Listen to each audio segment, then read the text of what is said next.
j'ai soudainement envie de réciter des poèmes grivois, couchés devant un feu de foyer sur une peau d'ours avec des images de Michael Douglas. Ou pas Michael, puisque Michael a été accusé de certaines affaires étranges, mais tu pourrais, mais si tu pouvais remplacer Michael par Liza Minnelli, ce serait peut-être mieux pour tout le monde.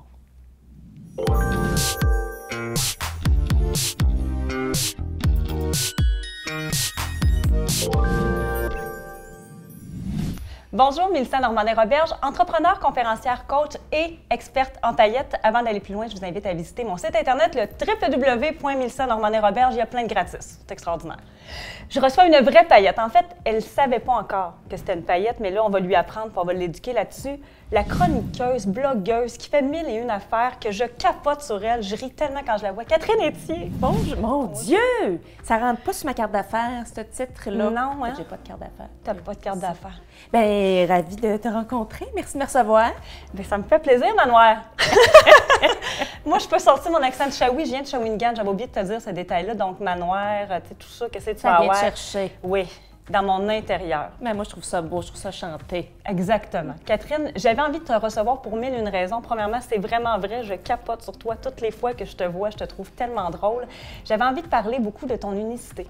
Parce que tu es arrivée un peu dans le décor télévisuel et tu clashes de par ton ton, vraiment, oui. de par ton humour intelligent.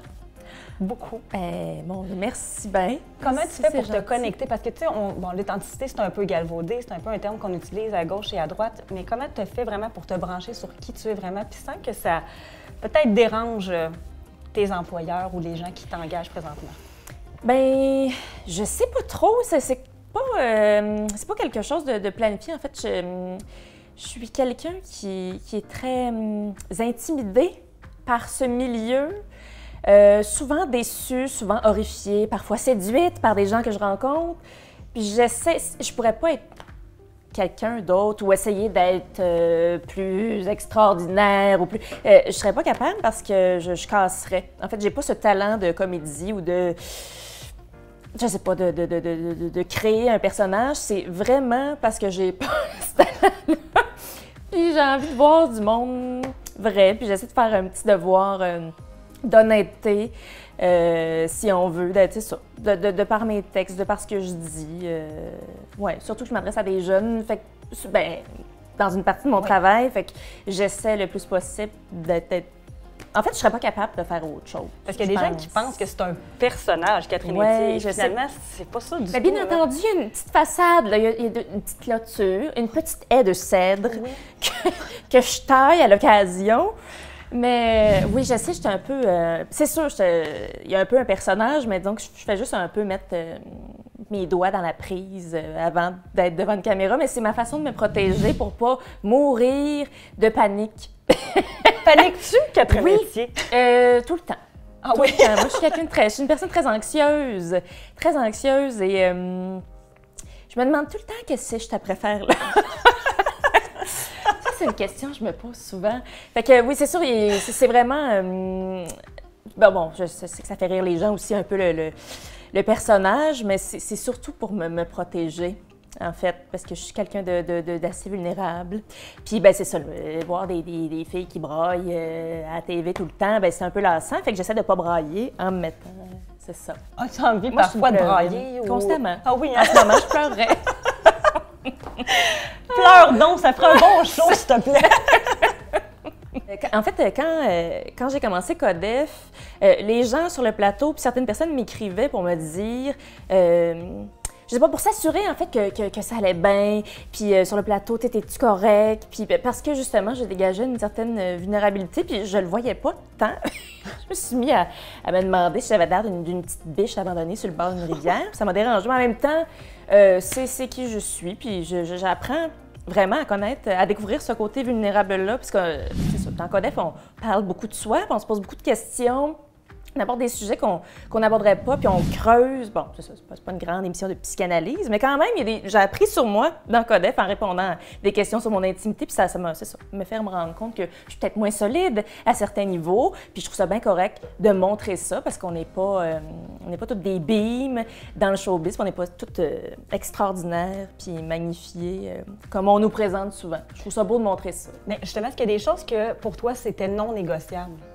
Parce qu'on attend quand même, il y a certains standards dans ce milieu-là. Est-ce que les choses que pour toi, c'était non, ça va être comme ça, puis ça va être ça, et c'est tout, là? Moi, je suis assez chanceuse. On me donne, dans toutes mes tribunes jusqu'à maintenant, on me donne carte blanche dans ce que j'ai envie de dire, dans ce que j'ai envie d'être et dans... Tu sais, c'est sûr que, bon, on va mettre une petite poudre matifiante devant la caméra puis on va nous maquiller puis ça va. Tu sais, il y a une partie de moi qui aime ça. Mais on m'a jamais imposé de ton ou... en fait, on m'approche pas pour ça, en fait. Les gens m'approchent plus pour mon côté un peu cheval fou. Je pense que c'est ça qui fait que j'ai quelque chose à dire, qui me rend pertinente. Mais ce qui est non négociable, moi, c'est vraiment... je veux pas que personne écrive à ma place ou me mette des mots dans la bouche ou me donne le rôle... un rôle de faire valoir, comme ça peut arriver souvent. Mais jusqu'à date, on m'a jamais proposé de faire valoir. Je pense que je ne vaux pas grand-chose. Fait que ça va, j'ai pas eu vraiment à refuser. J'ai été chanceuse dans les propositions qu'on m'a faites. Ta confiance en toi, ça va aussi d'1 à 10? Ou tu comptes la remonte? Je peux te la remonter, je peux t'honorer toute la journée si tu veux. Non, mais j'ai tendance à me taper sa noix un peu. Je pense que c'est un réflexe que j'ai justement pour... Oui, il faut travailler là-dessus, Mais c'est juste que j'ai tendance à me remettre en question beaucoup. Puis parce que je reçois tellement beaucoup d'amour, trop peut-être, parce que bon, je fais de la télé, puis évidemment, ça attire toutes sortes de monde qui ont envie de témoigner de « Hey, j'aime ça ce que tu fais », tout ça. Puis je trouve que des fois, c'est trop, pas parce que je pense que je le vaux pas ou que, tu sais, je me sens pas bien dans ma peau, c'est juste que je trouve des fois, c'est ça, j'ai des collègues, des amis, des gens que je côtoie à qui c'est un cliché, mais à qui c'est monté à la tête, puis des fois, c'est pas beau ce que je vois dans les coulisses, puis j'ai peur de ça. Fait que j'ai tendance à vouloir tout le temps me ramener, puis le dire, tu sais, me ramener au niveau... du terrain, c'est quoi le terrain des vaches? Oui, sur le terrain des vaches. Puis c'est ça, on a les bottes un peu sales, puis c'est ça. Catherine, j'avais aussi envie de te parler de ta créativité parce que je m'adresse souvent à des femmes entrepreneurs, évidemment, puis je leur dis tout le temps que pour se faire connaître, tu n'as pas le choix. Il faut que tu fasses preuve de créativité. Tu ne peux pas tout le temps rester dans ta zone de confort. Est-ce que cette créativité-là a tout le temps existé? Puis si oui ou si non, comment tu fais pour la maintenir à tous les jours? Le désespoir. Hey, ça va être bon! J'adore ça! OK, explique-moi ça, ouais. Bien, ma créativité a toujours été présente, mais pas aussi développée parce que j'ai pas toujours eu j'ai pas toujours fait ce métier-là. Moi, je pensais travailler en sciences, là. Quand j'étais plus jeune, j'ai étudié en sciences, tout ça. Fait que ma créativité était un peu plus réprimée, mais disons que l'essence de mon travail, c'est d'écrire des textes sur une base assez régulière, des chroniques que j'essaie autant que possible de faire rire les gens. C'est ça qui me garde en vie, pour faire rire les gens. Donc, j'ai pas le choix de me renouveler. C'est assez complexe quand, dans le cadre de la chronique, mon problème, c'est de trouver des sujets. Parce qu'à un moment donné, il n'y en a pas de sujet des fois une semaine, il n'y a rien à dire, mais il faut quand même dire des choses. Puis j'ai pas envie d'être la personne qui a une opinion sur tout, parce que j'ai pas une opinion sur tout. Fait que j'essaie de trouver, j'essaie de partir de ce qui me fait rire, moi. Je sais que c'est un peu bizarre, là, c'est pas comme un grand conseil, mais souvent, les sujets sont là, l'actualité est là, mais moi, ça me fait pas rire. Moi, j'ai pas d'angle comique, fait que je m'inspire beaucoup de... J'écoute beaucoup les gens autour de moi, pas les conseils qu'on me donne, je les écoute jamais, mais tu sais, aussi niaiseux puis cliché que de m'asseoir à côté de gens qui discutent dans le métro. J'écoute, je trouve que les plus beaux sujets, les plus belles idées viennent de discussions dans des autobus ou de gens que j'observe. Ouais, c'est pas mal ma talle à moi, mais j'ai pas d'exercice puis de mantra qui font que je suis créative. C'est vraiment d'être curieuse. Je suis curieuse puis j'essaie de lire le plus que je peux, de voir le plus d'affaires possible. Puis des fois, souvent, c'est le désespoir à minuit et quart le soir. Parce que c'est ça, souvent on se casse la tête de se trouver l'idée géniale quand parfois c'est juste à côté, puis juste d'observer, puis ça nous nourrit pendant une couple de temps. Bien, c'est bien rare que je me dis, cette idée... Tu sais, c'est comme l'espèce de cliché qu'on entend souvent, comme « ça va être viral, fais-moi une vidéo virale ». Si la recette existait, on la saurait déjà, puis je serais pas là. Mais c'est souvent par hasard que tu sais, j'essaie d'être fidèle à ce qui me fait rire parce que je trouve drôle, mais après ça, ce qui fonctionne, puis ce qui fait que c'est un succès, des fois, il y a des choses dont je suis super fière qui passent complètement dans le beurre, puis des affaires un peu plus bancales qui, finalement, les gens disent que c'est la fin du monde, c'est donc le meilleur texte que j'ai écrit. Des fois, je suis un peu déçue ou je doute, je suis comme, mais pourquoi vous me dites ça? C'est parce que vous voulez m'encourager? C'est parce que vous m'avez vu à TV? Parce que c'est pas bon? Bref, c'est ça. Mais c'est de se rebrancher encore à qui on est. Parce que si tu essaies de dénaturer la patente, ça marche pas plus. Hein. Non, non, effectivement, mais c'est surtout... moi, je suis capable d'accueillir la critique quand elle est constructive. Il y a quand même quelques personnes qui m'en font, mais le danger, en tout cas pour moi, on a toutes nos fragilités, toutes nos balises, mais moi, quand j'essaie de pas trop lire les commentaires, puis je suis chanceuse parce que j'ai pas...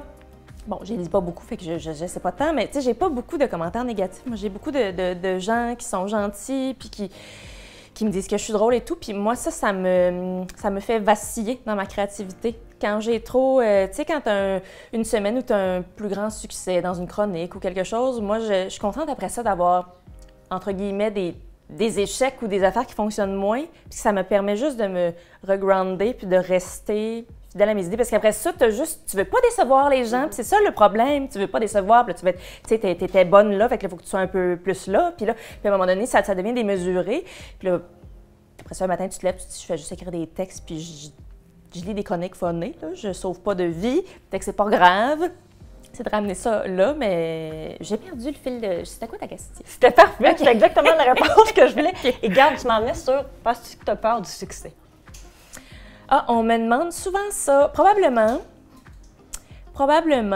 Ben, c'est pas le succès en général, c'est parce que c'est le succès dans un drôle de milieu. Le succès dans un milieu où la veille, t'es personne, le lendemain, t'es le beau de la merde, mais t'es la même personne. Tu sais, quand j'ai commencé, je dis, bon, bien sûr, j'ose espérer que d'une année à l'autre, je me bonifie, je m'améliore, j'apprends tout ça. Fait que ça, je suis un peu meilleure qu'il y a 5 ans, mais il y a 5 ans, personne ne voulait rien savoir de moi parce que j'étais pas connue, j'étais pas... Mais là, maintenant, c'est ça, tu sais, c'est... J'ai encore oublié, c'est quoi ta question? La peur du succès. Oui, c'est ça.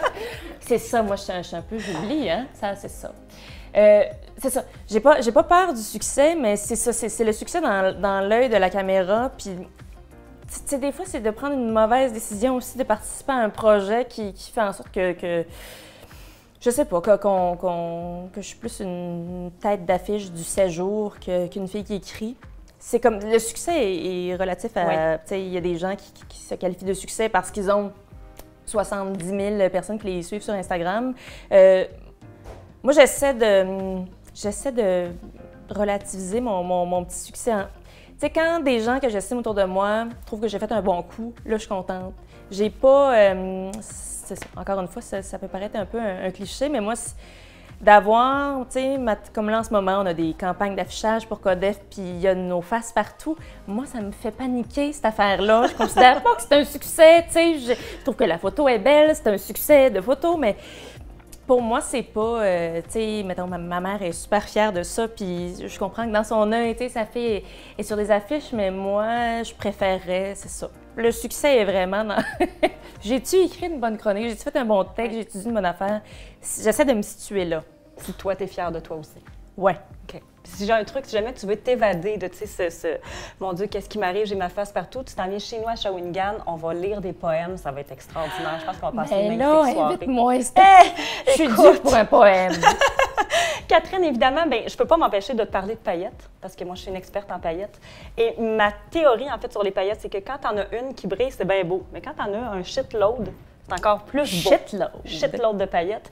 Et très souvent, les filles ont tendance peut-être à vouloir s'éteindre l'une et l'autre. Et au contraire, c'est quand tu es unique. C'est vrai que c'est une petite tendance, une petite affaire. Quand tu es différente, je pense que c'est ça que tu dois mettre de l'avant pour pouvoir inspirer les autres à briller. Alors toi, Catherine Etier, en quoi tu es une paillette?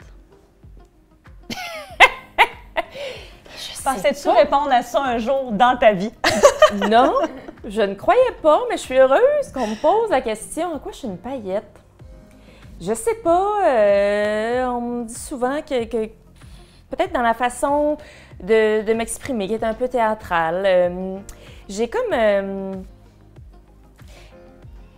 je pense que, en tout cas, ce qui me fait vraiment plaisir, là mes petits moments de bonheur dans mon travail, c'est quand je dis quelque chose d'excessivement vulgaire avec des mots sur lesquels on danserait le menuet. Tu sais, c'est comme j'aime dire des choses qui n'ont pas de bon sens ou des choses qu'on m'aurait peut-être pas permis de dire, mais comme je l'habille avec de la dentelle, ben là, ça passe. Fait que je pense que là, je gagne le grand jeu de la télévision. Et la vulgarité, c'est si drôle. On aime ça. C'est tellement payant. Ah! Une carrière basée sur la vulgarité. On adore se m'habiller de dentelle, évidemment. Oui, absolument. Absolument. Catherine, je voulais te remercier parce que je pense que tu as peut-être de la difficulté à accepter les compliments. Je sais pas si c'est une observation.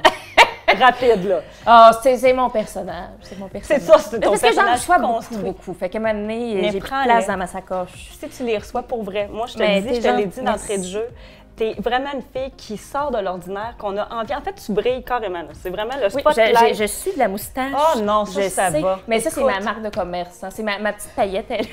Là, tu es en train de faire des compliments, puis tu sais, non, elle n'est pas là, elle n'est pas dans l'acceptation. Je les accueille. T'es magnifique, Catherine, je te dis. On a juste envie de se garrocher dans ton univers, de passer une soirée à lire de la littérature avec toi. En fait, de t'entendre nous lire de la littérature, parce que ça doit être divertissant à soi, mais surtout, tu es une fille hyper branchée sur qui elle est. Je pense pas que tu vas perdre ça. Je penserais vraiment pas. Ton intellect, vraiment, parce que tu es une fille brillante, on va se le dire intellectuellement, mais vraiment, prends-le, parce que ce qui t'arrive présentement, tantôt tu disais c'est de la chance, moi je pense que tu t'es construit tout ça. Vraiment, tu es extraordinaire, pour vrai. Seigneur. Ben, merci, ces gens. Je vais t'écouter, je vais le prendre. Je te remercie beaucoup. Ça me fait plaisir, gentil. Catherine. Puis merci beaucoup parce qu'on va pouvoir partager tout ça à plein de filles qui, peut-être des fois, n'osent pas tellement briller par peur de plein de trucs. Et finalement, quand on te regarde, ils font peut-être qu'on va avoir peur encore, mais on va être comme elle. C'est extraordinaire. C'était peurant, mais c'est le fun. Mais c'était peurant. Merci, Catherine.